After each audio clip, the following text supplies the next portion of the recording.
Welcome back to Out of the Closet. We have Nick back. Last episode, if you guys recall, was probably one of the best videos we've ever done. Yep. So now we're going to bring it all the way down into the dungeons and into the dregs and just talk and close with your black belt journey. We don't need any more streamies. Watch this one's even more darker. So I'll say this. That's a very serious thing. I'll say this. Yeah. When Bart was like, hey, I need 5 life events that change your life, I was like, I got 4. I got 4. I was like, I don't know if I could stretch 5, right? And if you look at the notes that I gave to Steve, the first 4 filled out. The last one, like 2 sentences. It's a sentence. That's a throwaway, dude. Yeah. That's a totally throwaway. Yeah. So, no, it's not, you liar. No, but like, so which black belt is what you have to say? I got my jiu-jitsu black belt. I got it after like 8 years of training jiu-jitsu. I wasn't expecting it. My initial thought at the time when I got it was, you sure? Just like your brown belt and your purple belt and your blue belt? All of them. Just like your white belt. Yeah, kind of. That was the only one that I was like, I could wear this one. This is good. Would you have been totally fine if it just never came? Kind of. Honestly. What do you think it is about like your imposter syndrome thing where like you get something and you just don't feel deserving of it? This is not necessarily an well, maybe a little bit imposter syndrome.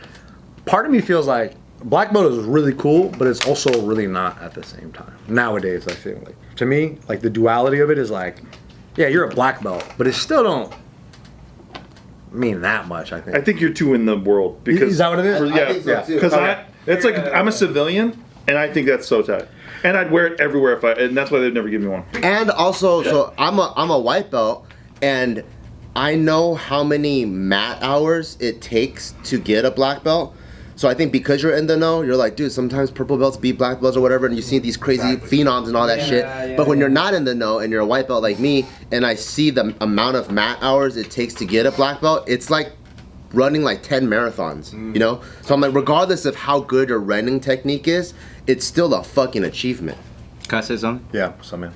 Bart was so gracious, him and Gio and Tyga took me to my first jiu-jitsu class. Did you? You went? Yeah, she did. Why are you bringing this up now? You didn't bring this up earlier as soon as I walked in the door? It's relevant.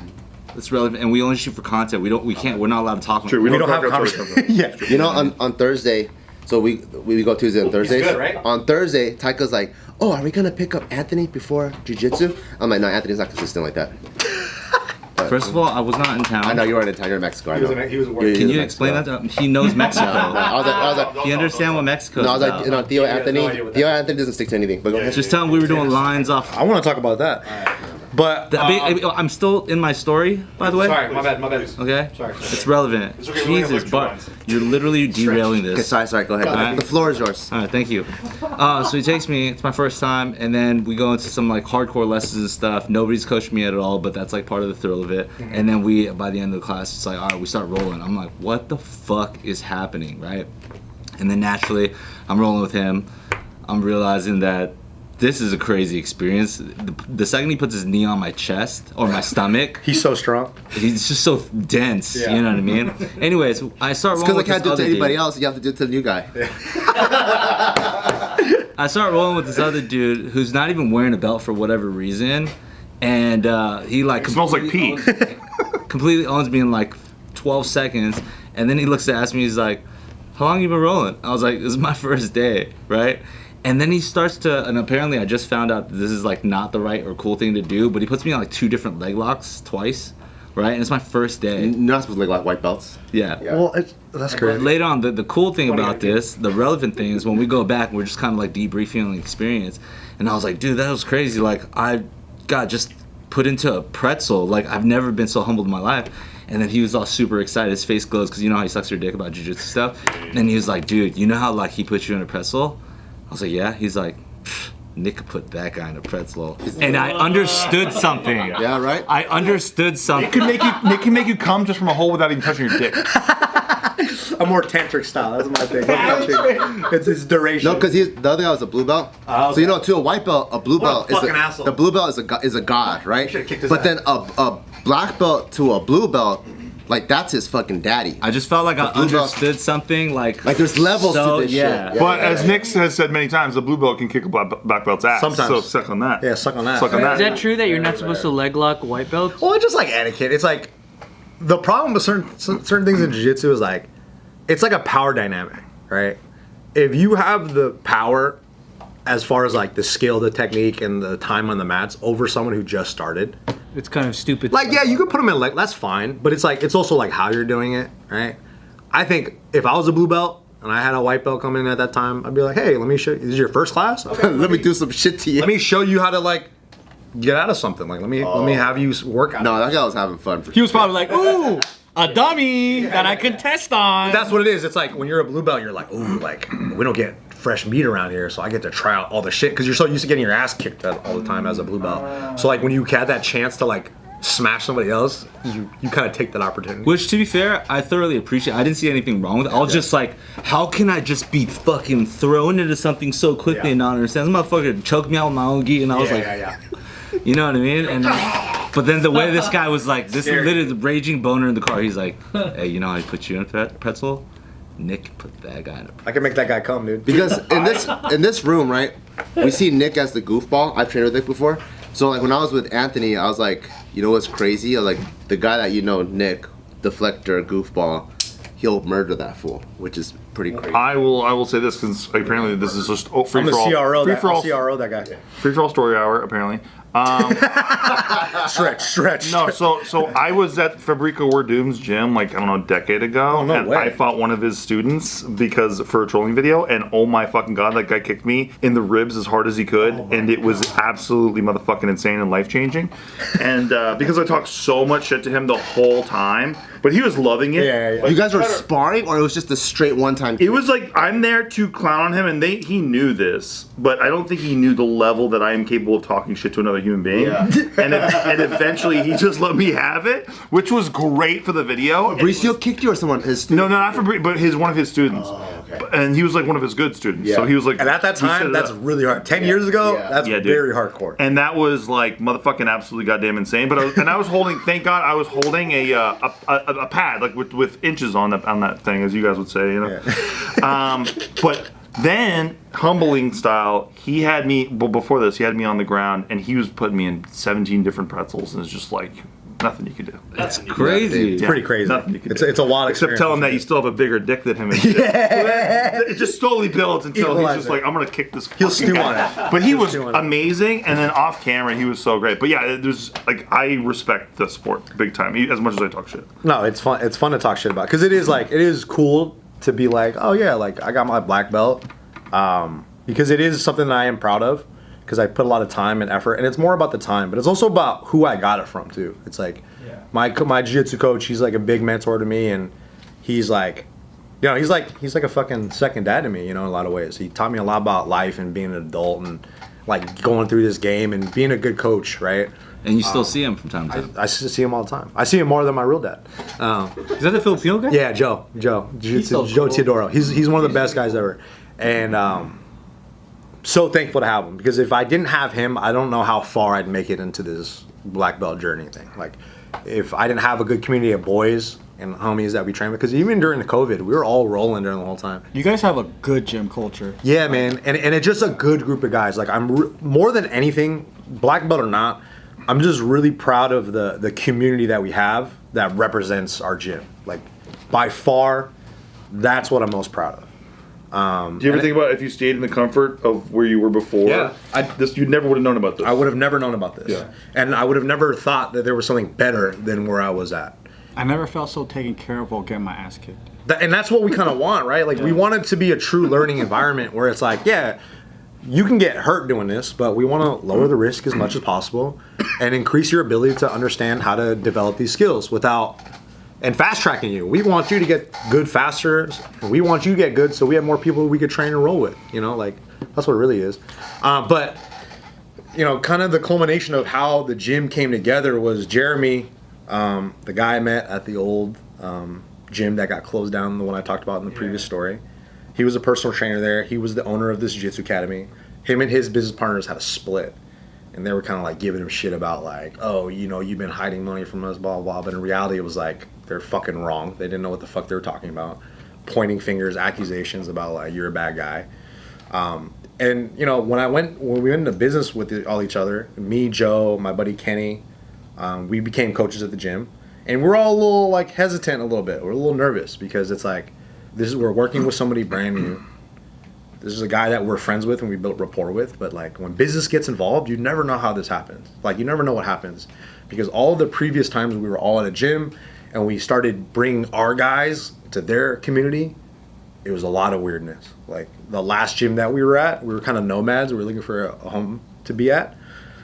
We found a gym. They brought us in. They hired us on as instructors.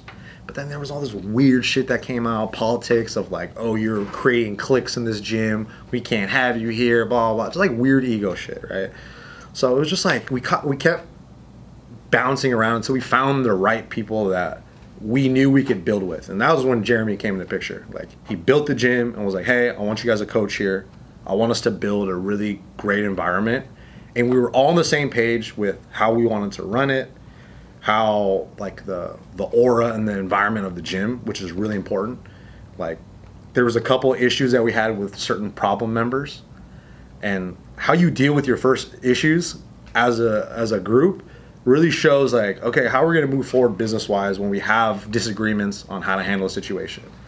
Yeah, how are we going to establish a culture? Exactly. Yeah. And when we were all on the same page and we could all share exactly what we're feeling, not hold anything back, be straight up front with, hey, this is my opinion, take it or leave it. Nobody gets offended. They take it for what it's worth, and we move forward with the best option. And just having that clarity and having that teamwork, we've never had that before. It was always like one person here, that just causing a rift, making it about themselves and not making it about like, at the end of the day, we're trying to serve our community, we're trying to serve our members, and we want to give them the best product that we can, and we have to be really focused on how we want to build that product, right? And so being at Lionheart, just as soon as you walk in the doors, it's like, man, this is home. Like this is exactly where we need to be. And you know, like all of us getting our black belts together, me, my buddy Heinrich, Kenny, and I, we've been training since 2010 with each other, so we know each other forever. And they're all older than me. They knew me when I was like 17. You know, and they're like, they're about to be in their 40s, they're about to have kids and shit. So like, I've known these guys for so long, and to see how that journey's come together, and now that we have this really fucking cool gym where we get to just play touch ball with our friends all the time, and we have you guys come out and train, like, you know, it's like before all the other places that we're at, we never had that. So to have this place is really special to my heart, and it just feels like the beginning. We're That's awesome. you know, so. It just gives me a new kind of like lease on life a little bit. What part of it made you feel like you weren't anywhere near ready to accept a black belt? Because I did a brown belt competition, right, and I lost in my finals match. And it doesn't mean anything if you win or lose a competition, right? Because getting a black belt is more about like, can you teach all these positions? Can you do it effectively? Like that's what a black belt really means. Is like you know how to teach, you know how to do it. Your skill as a competitor doesn't necessarily equate to your level of the belt that you have. Does it help? Yeah, absolutely. Business wise, it helps. If you're a competitor and you want to have competitors in, it's like a nice little it's a nice little humble brag. Like, yeah, cool, I compete. You guys are badass. Cool. It shows kind of what kind of gym you are. But I just always never felt ready for any of the belts I got. And it is one of those things where like my coach was always like, yeah, you'll grow into it. And I felt like I did. Because it forced me to be like, fuck, I have to. It really felt like I was starting all over again. Like, damn, I really don't know shit. Which was like the cliche my coach would always tell me. I'm like, yeah, you know. And then when it happens and you're faced with it, you're like, oh yeah, like this is really, getting your black belt means a lot. But that's why I always says it doesn't really mean that much at the same time. Because if you're not willing to put in the time and the effort to really like focus on the craft and studying all these positions and knowing and keeping up with it, then you know it's a deteriorating skill. Like there's so many guys that are like jiu-jitsu black belts that are kind of like, I don't want to say past their prime, but they're just not in the know anymore. And then they're just like, this is my title, and they keep that. Like when people started introducing me to them as like, oh, he's a jiu-jitsu black belt, I was like, oh, this is weird. Like people come up to you that give you all this crazy respect that I'm like, you don't even know who I am. I can be a fucking Yeah, this a pedophile. fucking guy sucks your dick every day about it. Honestly, and part of me is like, that's cool, but like when I go to other gyms and they see a black, they're like, professor. And I'm like, dude, I don't have a fucking PhD. An ass cooking. Yeah, maybe, but like, maybe. I heard this. Tell me what you think about this. I've heard this from a lot of black belts where they say like, earning one is like a bachelor's, where you start your career once you get it.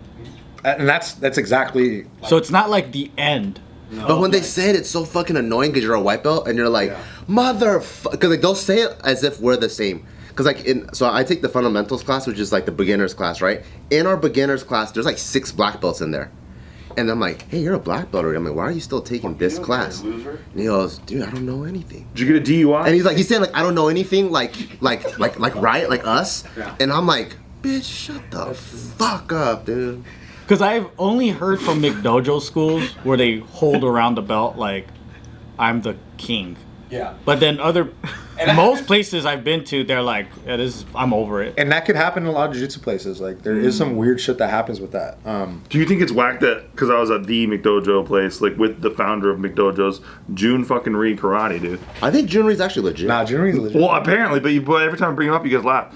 But No, it's because how you say it. You tell the funny story. dude, he came in a gold gi. Do you think this is whack? But he's legit though. He came in a gold gi, which is already hilarious. That might be some Taekwondo. He's actually the father of McDojos. It is exactly. No, he actually is. He commercialized it, so that's a McDojo. He came in a gold. His marketing was great. It was Taekwondo, and then he would do 100 fucking push-ups in front of everybody before we did any tournaments. That's fucking tough. He would just make us watch him do 100 push-ups. I think he's. It felt like it took forever. The way he. Because I was a kid, I was watching cartoons at the time, so Like, my attention oh my span was God. not that good. But I think where he gatewayed for so many people. Yeah, he did. That was probably the original business model that, like, the Gracie Barra gyms, like the chain gyms, they probably took that and ran with it. That's probably what it is. So, like, but the belt system is very important for marketing. But in jiu-jitsu though, right? Like, do they have the same belt system as karate where it's like 10 different colors and shit? Well, for the kids, they do. It's funny for the kids. So the kids, they have like a white belt, then a white belt with a black stripe, and then they have like they have a gray belt, and then they have like 4 different colored gray belts, and then they have a dark gray belt, and then they have a dark orange, and they have a light. They have all See, these. I feel like this shit fucked me up because I took Taekwondo as a kid, and then I realized that just the master there was just trying to get as much money as possible because you got to test for every belt. Yeah. So like I had like 19 belts before I got to black belt. You know what I mean? And it's like, and I feel like when I first started too, it was like solid colors, and then like as you start going up, they're like, nah, well, we can't give them a black belt yet if we want to stay around. So you start getting stripes, right? And then you start adding double stripes and shit. And it was like, Yeah. No, it gets ridiculous. It gets ridiculous. Crazy. Well, and also too, I was like, because I hit purple belt, and then one day I just had this look in the mirror with myself, and I was like, I'm gonna end up killing one of these kids.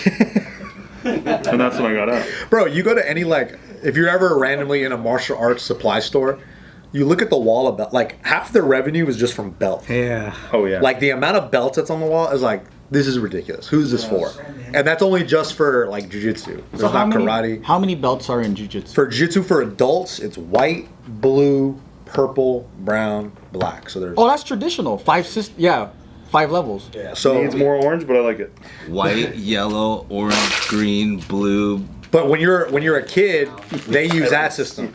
They use, like, Best. all those colors, and then once you... Because they need to give you advancement to make you feel like you're going somewhere, right? Especially for kids. But that's purely why jiu-jitsu is blown up way more than, like, kickboxing, right? Because in kickboxing, there's no belt system. So it's like your skills that you learn. Oh, that's true. And you don't know where you are in your journey. Exactly. You could, it's kind of harder to... Can you could get belt systems in kickboxing, or is it like boxing where you get the title belts? The kickboxing gyms that do pretty well, that have a system, they use their own belt system. So like Dwayne Ludwig, he's a Bang Muay Thai, they have a belt system, and they do pretty well, and they have affiliates because... And that's why I think jiu-jitsu outgrew wrestling too, because wrestling's the same thing. You don't know where you are.